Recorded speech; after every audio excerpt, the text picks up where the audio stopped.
Once again, good morning students. In the previous class, we have discussed about the cytoplasm. Before that, we discussed about the nucleus, nucleoid and the structure of prokaryotic cell. Then we discussed about the differences between prokaryotic and eukaryotic cell. Then we started with the cell organelles and we have already covered one cell organelle, that is endoplasmic reticulum. Yes, can someone tell me the types of endoplasmic reticulum? Yes, endoplasmic reticulum is of two types, rough endoplasmic reticulum and smooth endoplasmic reticulum.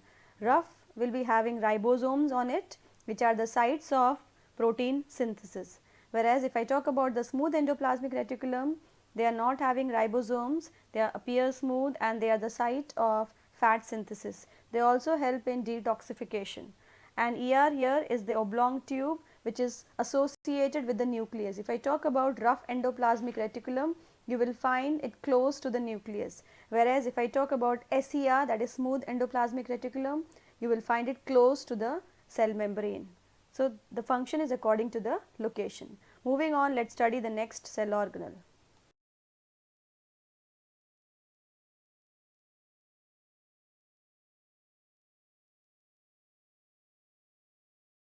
Let us talk about the next cell organelle, that is Golgi apparatus.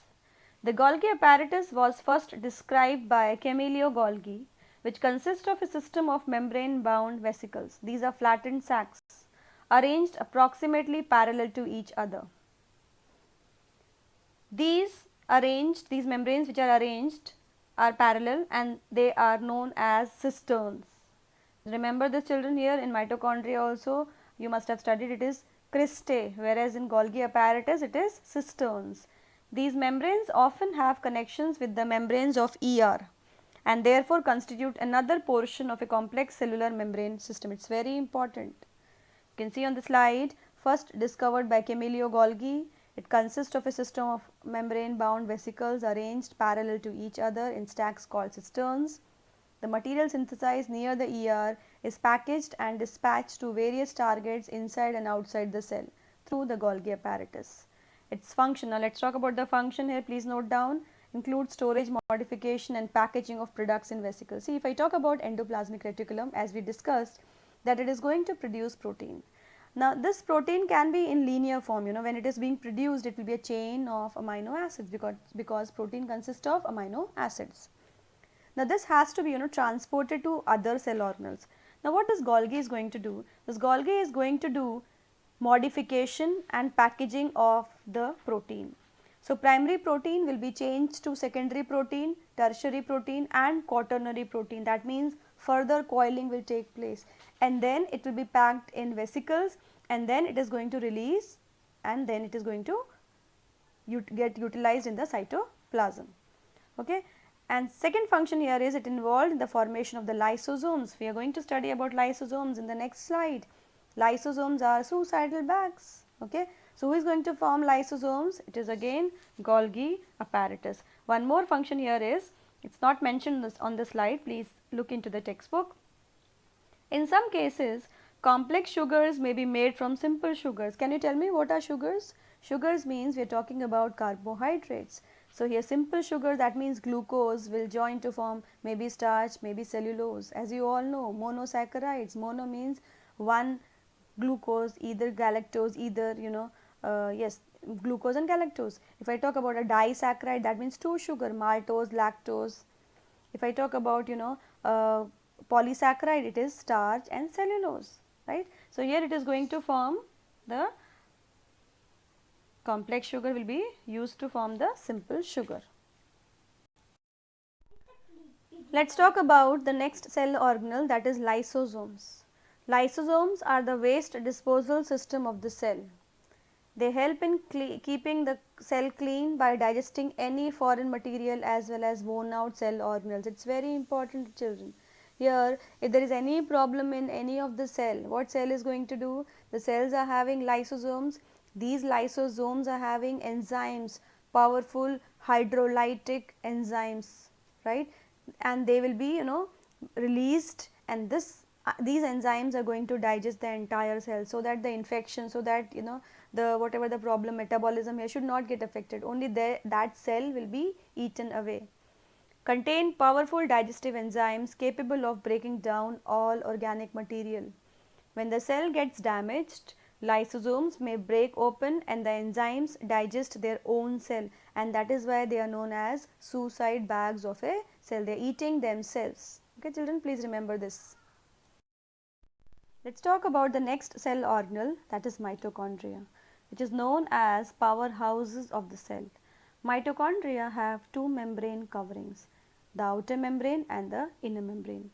The outer membrane is porous while the inner membrane is deeply folded. Can you see these infoldings? These infoldings are known as cristae, and in Golgi it is known as, just recollect, cisterns. Okay.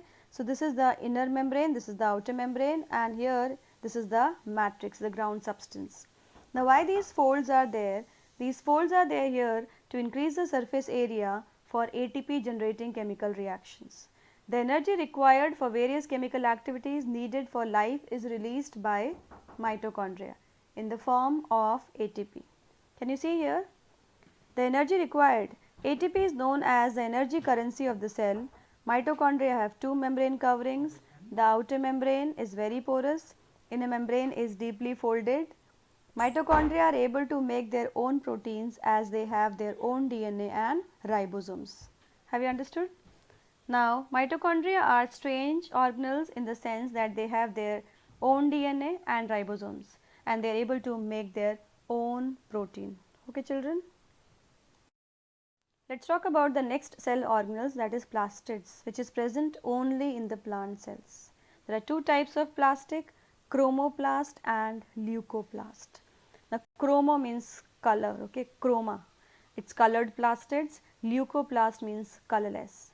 Plastids containing green pigment, chlorophyll, are called chloroplast. Leucoplast are colorless plastids which store materials such as starch, oils and protein granules. Plastids contain membrane layers embedded in a material called stroma. Can you see here in the diagram? Has a similar structure like the mitochondria. They also are strange. They have their own DNA and ribosomes. Now, the question arises here, name two cell organelles which are having their own DNA and ribosomes. The answer here is plastids and mitochondria. Now, one thing here, if I talk about mitochondria, previously they were, autonomous organisms. In fact, they were the organisms, but there are many theories that later on, they were engulfed by the protozoans, they were engulfed by the eukaryotic organisms, and that is how, they are in the cell, and that is why they have their own DNA, if you see. But previously they were autonomous, they were not dependent on any other organism, but here if you see mitochondria, now they are semi autonomous. Why semi autonomous? Because still they are dependent on nucleus for their activities. Okay, so we are calling them as semi autonomous, they are not fully autonomous. Then if you see these coin like structures, they are known as grana, and here these stacks are known as thylakoids. The connections are known as lamellae. This is the actual structure of chloroplast. Now, the internal organization of the chloroplast consists of numerous membrane layers embedded in a material called the stroma, as we have discussed. These are similar to mitochondria in external structure. Like the mitochondria, plastids also have their own DNA and ribosomes. Okay. Now, let us talk about the last cell organelle which is mentioned in your textbook, that is vacuoles. Vacuoles are what? Empty spaces. If you see plant cell has a large vacuole, only one in number, whereas animal cell has many vacuoles and they are small sized. Okay. Now, what is the function of vacuole? These are storage sac for solid or liquid contents. Small size vacuoles are present in animals and large in plants. In plant cells, vacuoles are full of cell sap and provide turgidity and rigidity to the cell. As I told you, plant has to bear with the harsh conditions, right? The strength as well as the flexibility is provided by the vacuoles. Vacuoles store amino acids, sugars, various organic acids and some proteins. In amoeba, the food vacuole, can you recollect? The food vacuole contains the food items that the amoeba has consumed. Vacuoles play an important role in expelling excess water and some waste from the cell. Now these vacuoles, if you just recollect, it is present in the paramecium also, and we call them as contractile vacuoles. These contractile vacuoles help in locomotion. What is locomotion? Movement. Okay, from one place to another place, it is done by the contractile vacuoles. Let us see this slide. Animal cell and plant cell. Animal cells are generally small in size. Plant cells are usually larger than the animal cells. Cell wall is absent, as you all know, whereas cell wall is present. Except the protozoan Euglena, no animal cell possesses plastids. Plastids, chromoplast and leucoplast are present. In animal cell, vacuoles are smaller in size, whereas in plant cell, vacuoles are larger in size. Let us talk about the last topic of the chapter, cell division. Now cell division is very important, right? If you talk about the reproduction, the organism is made up of one cell, later on it is divided and it is going to form 2 cells, 4 cells, 8 cells, and then it is going to continue, and then it becomes a multicellular organism. Now you may wonder here, that how this is done. Now there are 2 types of cell division. One is mitosis and other is meiosis. Let us talk about mitosis first, which happens in your body cells, which happens in your somatic cells, soma. Okay. Now mitosis, can you see here in the diagram, one cell which undergoes replication, and then can you see here the number of chromosomes become double, the amount of DNA doubles up, and then it divides to form 2 daughter cells which are having same number of chromosomes. Here suppose if I talk about human cell is having 46 chromosomes. This is here it is 46, right, and here it will be what, 46, and here also 46. That means the number of chromosomes remains the same. So suppose we have an injury or a wound, okay, so this type of division takes place. Let us come to the next cell division, that is meiosis. Now this meiosis here, it takes place in your reproductive cells. Okay. So if I talk about gametes, gametes are having only one set of chromosomes, half the number of chromosomes. If I talk about it, 46 chromosomes, gametes will have half, that is 23. This 23 male gamete will fuse with the female gamete which is also having 23. Then the embryo which is formed or the zygote which is formed will be having 46 chromosomes. Okay children. So here replication is taking place. Can you see it is condensed to form chromosomes, then it divides into 2, and then these 2 are further divided into 2 each. So at the end we are going to get 4 daughter cells. Let us read from the textbook. Come to page number 65. New cells formed in organisms in order to grow, to replace old, dead and injured cells, and to form gametes required for reproduction. The process by which new cells are made is called cell division. There are 2 main types of cell division, mitosis and meiosis. Please underline this, all of you. The process of cell division by which most of the cells divide for growth is called mitosis.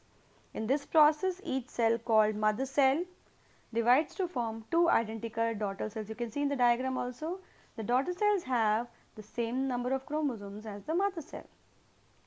It helps in growth and repair of tissues in organisms. Specific cells of reproductive organs or tissues in animals and plants divide to form gametes, which after fertilization give rise to offspring, as I have explained you. They divide by the different process called meiosis, which involves 2 consecutive divisions, right. You can see here 2 consecutive, first it will divide to form 2, then further it will divide to form 4. When a cell divides by meiosis, it produces 4 new cells instead of just 2. The new cells will have half the number of chromosomes than that of the mother cells, okay, and that is why mitosis is called equational division, whereas meiosis is called reductional division. Okay children, so we have completed the chapter. I hope you have understood. If you have doubt, you can ask me. Please draw these diagrams, it is very important. I hope you have completed your in-text questions also and exercise questions.